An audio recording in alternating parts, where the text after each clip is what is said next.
ओम शांति। आज की तारीख है 3 जुलाई 2025। साकार महावाक्य। बाबा कहते, मीठे बच्चे, इस बेहद नाटक में तुम वंडरफुल एक्टर हो।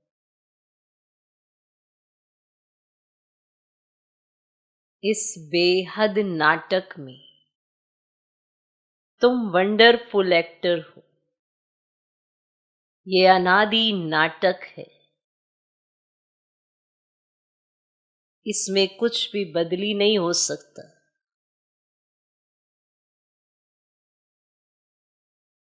इस बेहद नाटक में तुम वंडरफुल एक्टर हो। ये अनादि नाटक है, इसमें कुछ भी बदली नहीं हो सकता। इसमें कुछ भी बदली नहीं हो सकता। आज का प्रश्न, बुद्धिवान दूरादेशी बच्चे ही किस गुह्य राज को समझ सकते हैं?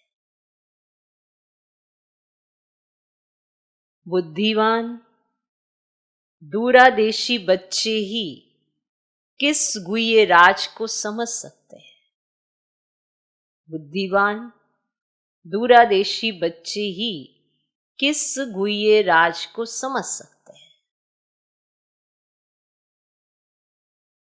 उत्तर, मूल वतन से लेकर सारे ड्रामा के आदि मध्य अंत का जो गुह्य राज है।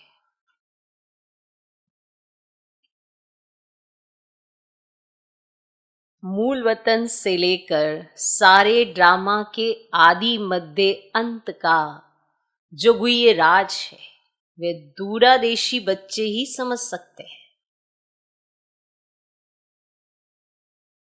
बीज और झाड़ का सारा ज्ञान उनकी बुद्धि में रहता है।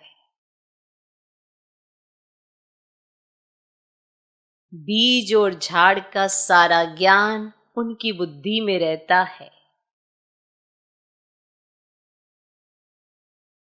वे जानते हैं इस बेहद के नाटक में आत्मा रूपी एक्टर जो ये चोला पहनकर पाठ बजा रही है, इसे सतयुग से लेकर कलयुग तक पाठ बजाना है। वे जानते हैं इस बेहद के नाटक में आत्मा रूपी एक्टर जो ये चोला पहनकर पाठ बजा रही है, इसे सतयुग से लेकर कलयुग तक पाठ बजाना है। कोई भी एक्टर बीच में वापस जा नहीं सकता। कोई भी एक्टर बीच में वापस जा नहीं सकता। बाबा कहते, मीठे बच्चे, इस बेहद नाटक में तुम वंडरफुल एक्टर हो। ये अनादि नाटक है, इसमें कुछ भी बदली नहीं हो सकता। आज का प्रश्न, बुद्धिवान दूरादेशी बच्चे ही किस गुह्य राज को समझ सकते हैं? उत्तर, मूल वतन से लेकर सारे ड्रामा के आदि मध्य अंत का जो गुह्य राज है, वे दूरादेशी बच्चे ही समझ सकते हैं। बीज और झाड़ का सारा ज्ञान उनकी बुद्धि में रहता है। वे जानते हैं इस बेहद के नाटक में आत्मा रूपी एक्टर जो ये चोला पहनकर पाठ बजा रही है, इसे सतयुग से लेकर कलयुग तक पाठ बजाना है। कोई भी एक्टर बीच में वापस जा नहीं सकता। आज का गीत है, तूने रात गवाई सो करके। ओम शांति। ये गीत बच्चों ने सुना? अब इसमें कोई अक्षर राइट भी है तो रॉन्ग भी है। सुख में तो सिमरन किया ही नहीं जाता, दुख को भी आना है जरूर। दुख तो हो तब तो सुख देने के लिए बाप को आना पड़ेगा। मीठे मीठे बच्चों को मालूम है अभी हम सुखधाम के लिए पढ़ रहे हैं, शांति धाम और सुखधाम। पहले मुक्ति, फिर होती है जीवन मुक्ति। शांति धाम घर है, वहां कोई पार्ट नहीं बजाया जाता। एक्टर्स घर में चले जाते हैं, वहां कोई पार्ट नहीं बजाते, पार्ट स्टेज पर बजाया जाता है। ये भी स्टेज है, जैसे हद का नाटक होता है वैसे ये बेहद का नाटक है। अब इनके आदि मध्य अंत का राज सिवाय बाप के कोई और समझा ही ना सके। वास्तव में ये यात्रा अथवा युद्ध अक्षर सिर्फ समझाने में काम में लाते हैं। है तो पार्टी बजाना है ना, ये युद्ध अक्षर, ये यात्रा अक्षर, ये सिर्फ समझाने के लिए कहा जाता है। बाकी इसमें युद्ध आदि कुछ है नहीं। यात्रा भी अक्षर है, बाकी है तो याद। याद करते करते पावन बन जाएंगे। अब ये यात्रा पूरी भी यहां ही होगी, कहाँ जाना नहीं है। बच्चों को समझाया जाता है पावन बनकर अपने घर जाना है। अपवित्र तो जा ना सके, अपने को आत्मा समझना है। मुझ आत्मा में सारे चक्र का पाठ है। अभी वह पाठ पूरा हुआ है। बाप राय देते हैं बहुत सहज, मुझे याद करो। बाकी बैठे तो यहां ही हो, कहां जाते नहीं हो। बाप आकर कहते हैं मुझे याद करो तो तुम पावन बन जाएंगे। युद्ध कोई है ही नहीं। अपने को तमो प्रधान से सतो प्रधान बनाना है, माया पर जीत पानी है। तो बच्चे जानते हैं 84 का चक्र पूरा होना है। और भारत सतो प्रधान था, उसमें जरूर मनुष्य ही होंगे, जमीन थोड़ी बदलेगी। अब जो बदलना है, बदलना तो मनुष्य ने है, जमीन थोड़ी बदलेगी। अभी तो हम जानते हम सतो प्रधान थे, फिर तमो प्रधान बने, अब फिर सतो प्रधान बनना है। मनुष्य पुकारते भी हैं कि आकर हमको पति से पावन बनाओ, परंतु वे कौन है, कैसे आते, कुछ नहीं जानते। अभी बाबा ने तुम्हें समझदार बनाया है। कितना ऊंच मर्तबा तुम पाते हो। वहां के गरीब भी बहुत ऊंचे हैं, यहाँ के साहूकारों से। वहां के गरीब भी ऊंचे हैं यहाँ के साहूकारों से। भल कितने भी बड़े बड़े राजाएं थे, धन बहुत था। माना ये द्वापर में, ये कलयुग में कितने बड़े बड़े राजाएं थे, धन बहुत था, परंतु हैं तो विकारी ना। इनसे वहां की साधारण प्रजा भी बहुत ऊंच बनती है। बाबा फर्क बतलाते हैं। रावण का परछाया आने से पतित बन जाते हैं। निर्विकारी देवताओं के आगे अपने को पतित के माथा जाकर टेकते हैं। तो बाप यहां आते हैं तो फट से ऊंच चढ़ा देते हैं। सेकंड की बात है। तो भी बाप ने तीसरा नेत्र दिया है ज्ञान का। तुम बच्चे दूरादेशी बन जाते हो। ऊपर मूल वतन से लेकर सारे ड्रामा का चक्र तुम्हारी बुद्धि में याद है। जैसे हद का ड्रामा देखकर फिर आए सुनाते हैं ना, क्या क्या देखा है ना, तो बुद्धि में भरा हुआ है तो वर्णन करते हैं। तो आत्मा में भर कर आते हैं, फिर आकर डिलीवरी करते हैं। ऐसे हद का ड्रामा को देख कर आता है तो आकर घर में सुनाता है ना कि क्या क्या देखा, उस ड्रामा में क्या क्या था, सब सुना देता है। देख की तो है पर सुना सब देता है। तो ऐसे ही फिर आत्मा में भर कर आते हैं, फिर आकर डिलीवरी करते हैं। तो ये फिर है ना बेहद की बातें। तो तुम बच्चों की बुद्धि में इस बेहद ड्रामा के आदि मध्य अंत का राज रहना चाहिए, जो रिपीट होता रहता है।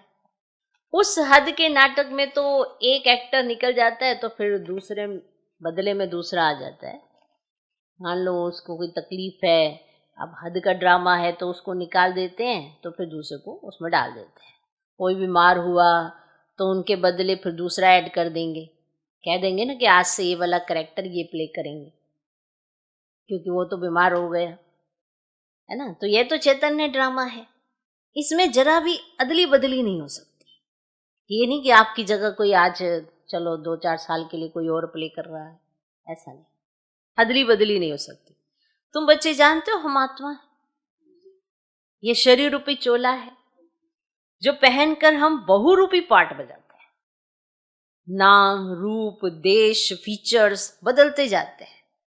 एक्टर्स को अपनी एक्ट का तो मालूम होता है ना कि हम क्या एक्ट कर रहे हैं, कैसे कर रहे हैं। तो बाप बच्चों को ये चक्र का राज तो समझाते रहते हैं। सतयुग से लेकर कलयुग तक आते हैं, फिर जाते हैं, फिर नए सिर आकर पाठ बजाते हैं। इनकी डिटेल समझाने में टाइम लगता है, और बीच में भल नॉलेज है फिर भी समझाने में टाइम तो लगता है ना। तो तुम्हारी बुद्धि में सारा बीज और झाड़ का राज है। सो भी जो अच्छे बुद्धिमान है वही समझते हैं कि इसका बीज ऊपर में है। इनकी उत्पत्ति, पालना और संहार कैसे होता है, इसलिए त्रिमूर्ति भी दिखाया है। तो ये समझानी जो बाप देते हैं और कोई मनुष्य दे ना सके। तो जब यहाँ आए तब पता पड़े, इसीलिए सबको कहते हैं कि यहाँ आकर समझो। कोई कोई तो बहुत कट्टर होते हैं, तो कहते हैं हमको कुछ सुनना ही नहीं है, हमको नहीं सुनना, कुछ नहीं सुनना, कुछ नहीं सुनना। बहुत कट्टर होते हैं। कोई तो फिर सुनते भी हैं, कोई लिटरेचर लेते हैं, कोई नहीं लेते हैं। तुम्हारी बुद्धि अभी कितनी विशाल और दूरदेशी हो गई है। तीनों लोगों को तुम जानते हो, मूल वतन जिसको निराकारी दुनिया कहा जाता है, बाकी सूक्ष्म वतन का कुछ भी है नहीं। कनेक्शन सारा मूल वतन और स्थूल वतन से है, बाकी सूक्ष्म वतन तो थोड़ा टाइम के लिए है। बाकी आत्माएं सब ऊपर से यहाँ आती है पाठ बजाने। तो ये झाड़ सब धर्मों का नंबरवार है। तो ये है मनुष्यों का झाड़, और बिल्कुल एक्यूरेट है, कुछ भी आगे पीछे हो ना सके। ना आत्माएं और कोई जगह बैठ सकती हैं। तो आत्माएं ब्रह्म तत्व में खड़ी होती हैं, जैसे स्टार्स आकाश में खड़े हैं ना। तो ये स्टार्स तो दूर से छोटे छोटे देखने में आते हैं तो बड़े, लेकिन आत्मा तो ना छोटी ना बड़ी होती है, ना विनाश को पाती है। तुम गोल्डन एज में जाते हो, फिर आयरन एज में आते हो। तो बच्चे जानते हैं हम गोल्डन एज में थे, अब आयरन एज में आ गए हैं, कोई वैल्यू ही नहीं रही है। भल माया की चमक कितनी भी है, परंतु यह है रावण की गोल्डन एज, और वह है ईश्वरीय गोल्डन एज। भले यहां चमक धमक आप बहुत देखते हो, आपको लगता है कि अरे जैसे यही स्वर्ग है, पर यह है रावण की गोल्डन एज, और वो है ईश्वरीय गोल्डन एज। तो मनुष्य कहते रहते हैं 6-7 वर्षों में इतना अनाज होगा जो बात मत पूछो। इतना अनाज कर देंगे 6-7 वर्षों के अंदर जो बात मत पूछो, सबको मिलेगा। अब देखो उन्हों का प्लान क्या है और तुम बच्चों का प्लान क्या है। बाप कहते मेरा प्लान है पुरानी को नया बनाना, और तुम्हारा एक ही प्लान है। जानते हो बाप की श्रीमत से हम अपना वर्षा ले रहे हैं। बाबा रास्ता बताते हैं, श्रीमत देते हैं, याद में रहने की मत देते हैं। मत अक्षर तो है ना, मत अक्षर तो है ना। संस्कृत अक्षर तो बाप नहीं बोलते हैं, बाप तो हिंदी में ही समझाते रहते हैं। भाषाएं तो ढेर है ना, और इंटरप्रिएटर भी होते हैं जो सुनकर फिर सुनाते हैं। हिंदी और इंग्लिश तो बहुत जानते हैं, पढ़ते हैं। बाकी माताएं घर में रहने वाली इतना नहीं पढ़ती हैं। आजकल विलायत में अंग्रेजी सीखते हैं, तो फिर यहां आने से भी इंग्लिश बोलते रहते हैं। विलायत में सीखते हैं क्योंकि वहां तो व्यवहार करना होता है, तो सीखते हैं। तो फिर जब यहां आते हैं तो यहां भी इंग्लिश बोलते रहते हैं, हिंदी बोल ही नहीं सकते। घर में आते हैं तो माँ से इंग्लिश में बात करने लग पड़ते हैं। बताओ है? अब विलायत में रहे, अब यहाँ आएंगे तो वो माँ से इंग्लिश में बात करने लग पड़ते हैं। और वह बेचारी मूंझ पड़ती है, हम क्या जाने इंग्लिश से। अब उसे समझ नहीं आया था ये मेरा ही बेटा था, वह भी बात कैसे कर रहा है, अभी क्या बात कर रहा है। तो वह बेचारी मूंझ पड़ती, हम क्या जाने इंग्लिश से। फिर उनको टूटी फूटी हिंदी सीखनी पड़े, क्योंकि इंग्लिश तो माँ सीख नहीं सकती। तो फिर वो जो आते हैं विलायत से, उनको टूटी फूटी हिंदी सीखनी पड़े। और सत्युग में तो एक राज्य एक भाषा थी, जो अब फिर से स्थापन कर रहे हैं। हर 5000 वर्ष के बाद ये सृष्टि का चक्र कैसे फिरता है, सो बुद्धि में रहना चाहिए। अब एक बाप की ही याद में रहना है। यहां तुमको फुर्सत अच्छी रहती है, सवेरे में स्नान आदि कर बाहर घूमने फिरने में बड़ा मजा आता है। अंदर में यही याद रहे हम सब एक्टर्स हैं। ये भी अभी स्मृति आई है, बाबा ने हमको 84 के चक्र का रास बताया है। हम सतो प्रधान थे, ये बड़ी खुशी की बात। मनुष्य घूमते फिरते हैं, उनकी कुछ भी कमाई नहीं। आप बाबा की याद में घूमते फिरते हो, मधुबन में जाते हो तो सवेरे सवेरे उठकर बाबा के साथ घूमते हो, तो कितनी कमाई कर सकते हो। तुम बहुत ही कमाई करते हो। तो बुद्धि में चक्र भी याद रहे, फिर बाप को भी याद करते रहो। कमाई करने की युक्तियां बाबा बहुत अच्छी अच्छी बताते हैं। जो बच्चे ज्ञान का विचार सागर मंथन नहीं करते हैं, उनकी बुद्धि में माया खिटखिट करती है। जो ज्ञान का विचार सागर मंथन नहीं करते हैं, उनकी बुद्धि में माया खिटखिट करती है, उन्हें ही माया तंग करती है। अंदर में ये विचार करो, हमने ये चक्र कैसे लगाया है। सत्युग में इतने जन्म लिए, फिर नीचे उतरते आए, अब फिर सत्व प्रधान बनना है। बाबा ने कहा है मुझे याद करो तो सत्व प्रधान बन जाएंगे। चलते फिरते बुद्धि में याद रहे तो माया की खिटखिट समाप्त हो जाएगी। तुम्हारा बहुत बहुत फायदा होगा। भले स्त्री पुरुष साथ जाते हो, हर एक को अपने सिर मेहनत करनी है, अपना उच्च पद पाने। अकेले में जाने से तो बहुत ही मजा है, अपनी धुन में रहेंगे। दूसरा साथ में होगा तो भी बुद्धि इधर उधर जाएगी। है बहुत सहज। बगीचे आदि तो सब जगह है। इंजीनियर होगा तो उनका यही चिंतन चलता रहेगा कि यहाँ पुल बनानी है। अब इंजीनियर होगा तो उसका ये चिंतन चलेगा, ये करना है, पुल बनानी है। तो बुद्धि में प्लान आ जाता है। तुम भी घर में बैठे फिर भी बुद्धि उस तरफ लगी रहे। ये आदत रखो तो तुम्हारे अंदर यही चिंतन चलता रहे।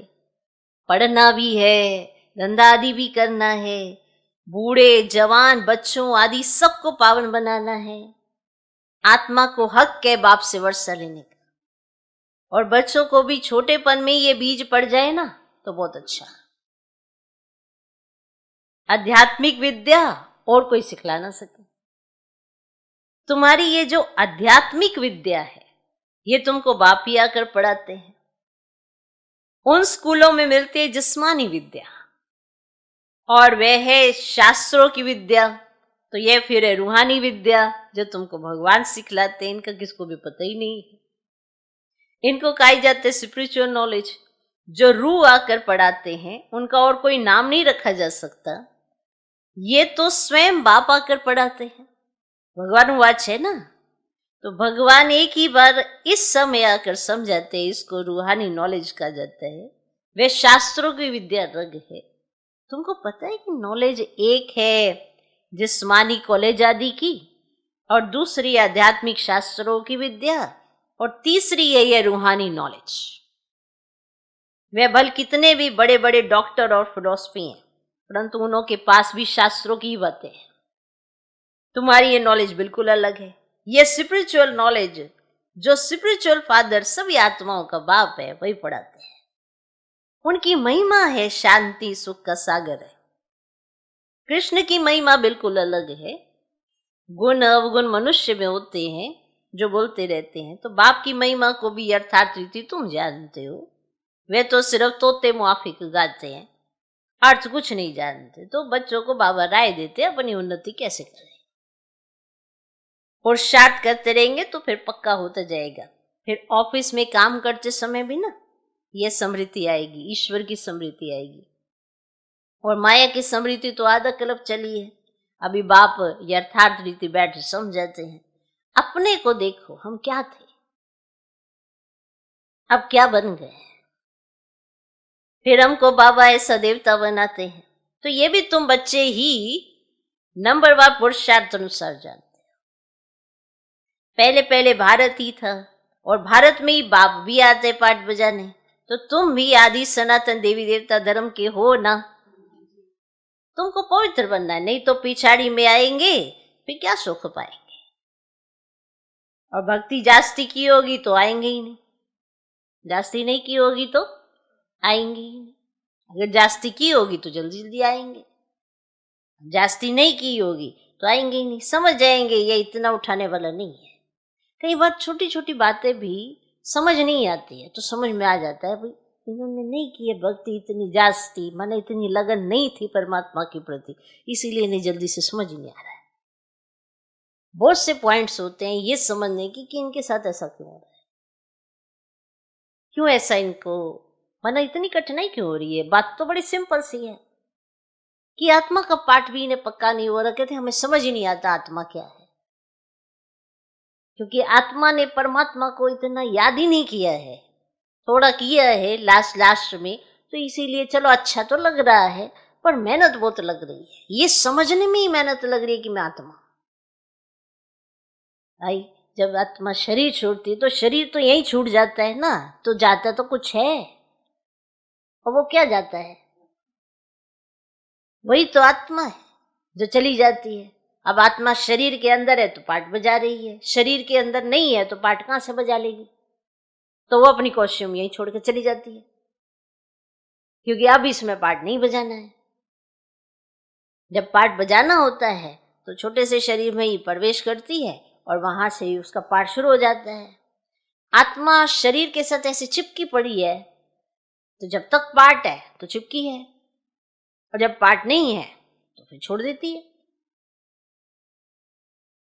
अब ये सारी बातें स्मृति में रखनी बड़ी जरूरी है, तब तो पता पड़े कि ये पाठ पढ़ाया किसको जा रहा है, आखिर एक्टर कौन है, एक्ट कौन करता है। अब रोज समझाते हैं फिर भी हम समझते नहीं, अपने हिसाब से ही चलते हैं।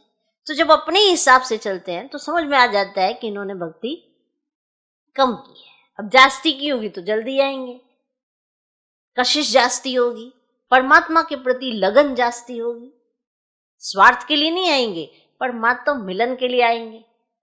और जिसका परमात्मा मिलन में इंटरेस्ट होगा उसे दुनिया की खबर ही नहीं रहेगी, उसे कोई लेना देना नहीं दुनिया में क्या होता है, उसे कोई परवाह नहीं होगी दुनिया की। उसे पता है मैं और मेरा बाबा, ऐसी आत्माएं ही आगे बढ़ती हैं। क्लियर? तो भक्ति जास्ती नहीं की होगी तो आएंगे नहीं, समझ जाएंगे इतना उठाने वाला नहीं है, समझ तो सकते हैं ना। बहुत मेहनत करते हैं फिर भी कोई विरले निकलते हैं, लेकिन थकना नहीं है, मेहनत तो करनी है। मेहनत भी अगर कुछ मिलता थोड़ी है, प्रजा तो बनती रहती है। मेहनत नहीं करोगे तो क्या पाओगे, कुछ भी नहीं। बाबा बच्चों को उन्नति के लिए युक्ति बताते हैं। बच्चे अपनी उन्नति करनी है अपनी उन्नति, तो सवेरे सवेरे स्नान आदि कर एकांत में जाकर चक्कर लगाओ और बैठ जाओ अपने साथ, बाबा के साथ, बस, और कोई ना हो।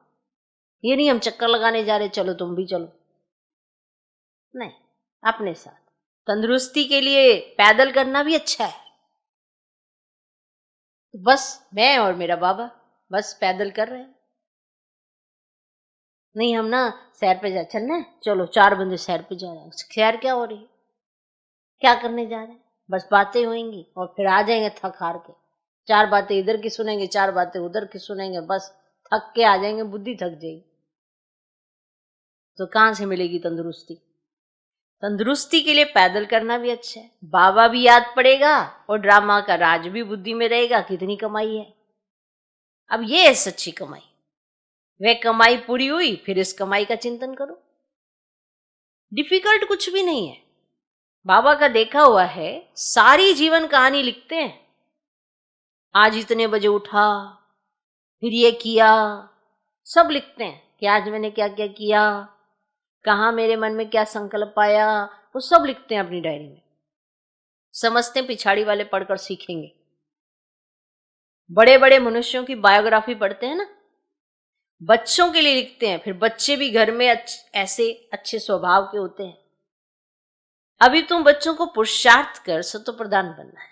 अब देखो कई बार माँ बाप बड़े अच्छे स्वभाव के तो बच्चे कुछ अलग ही निकल आते हैं, क्योंकि बच्चों पर जो प्रभाव है बाहरी दुनिया का जास्ती है, क्योंकि उन्होंने तो अपने संस्कार निकालने। माँ बाप का प्रभाव इतना पड़ ही नहीं पाता, बाहरी दुनिया का जास्ती है, क्योंकि वो तो अपने संस्कारों के हिसाब से चलेंगे ना। अब किसने क्या सीखा ये देखा जाता है। तो अभी तुम बच्चों को पुरुषार्थ कर सतो प्रधान बनना है, सतो प्रधान दुनिया का फिर से राज्य लेना है। तुम जानते हो कल्प कल्प हम राज्य लेते हैं और फिर गवाते हैं, तुम्हारी बुद्धि में ये सब है। तो यह है नई दुनिया, नए धर्म के लिए नई नॉलेज। इसीलिए मीठे मीठे बच्चों को फिर भी समझाते हैं, फिर भी समझाया जाता है कि जल्दी जल्दी पुरुषार्थ करो, शरीर पर भरोसा थोड़ी है, शरीर पर कोई भरोसा नहीं। आजकल मौत बहुत इजी हो गया है।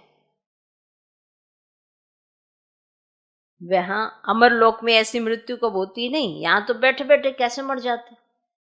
इसीलिए अपना पुरुषार्थ करते रहो, जमा करते रहो। नहीं जमा किया तो क्या लेके जाएंगे। जैसे आगे के लिए सब जमा करते हैं ना कि हाँ जी चलो हमारे बुढ़ापे के लिए ये सब जमा है, तो आगे के लिए क्या जमा किया है। बुढ़ापा तो पता नहीं आना है कि नहीं आना, पहले ही बूढ़े हुए पड़े हैं। आज का कौन सा मनुष्य आपको यंग दिखता है, सारे बूढ़े हैं। कलयुग का अंत है और बूढ़े सारे हैं, क्या जमा करेंगे। पुरुषार्थ करके अपनी याद की यात्रा से कुछ अच्छा जमा कर लो, गुण शक्तियां ये सब चीजें तो साथ में जाने वाली हैं, बाकी तो कुछ नहीं जाने वाला। अच्छा चिंतन करो, ये सब चलेगा साथ में।